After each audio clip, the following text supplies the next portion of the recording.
अस्सलाम वालेकुम। हाँ जी, मार्केट के दोस्तों ने वर्कशॉप में है ये काम की मार्केट का चेक करने को शानदार डॉक्यूमेंट उतरे। आज उस्ताद जॉनी बैठा हुआ सौ मेरिया फनी गल्ला खास के बखा रहे होना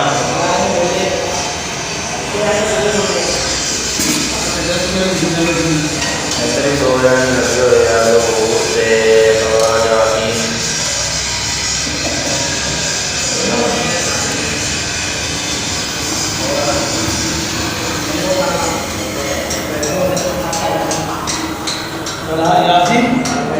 यासीन है।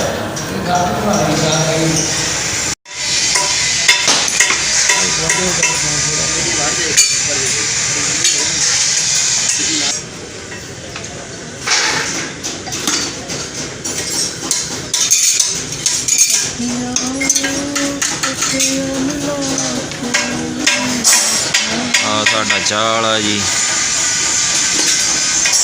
अल्ताफ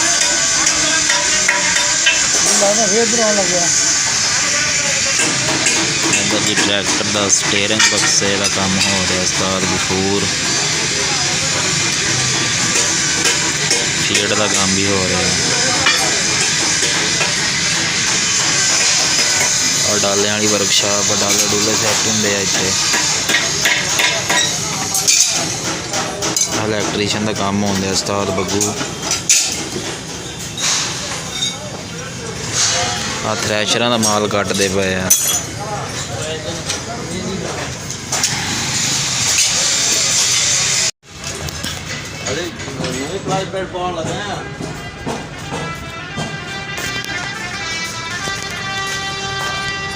आ गए हैं दुकान ते मार्केट के मुंडिया ने गप शप ला के अज फनी मूड च नहीं सी है गए आ फनी मूड च है। लोग पसंद आए तो लाइक कमेंट जरूर कर दो।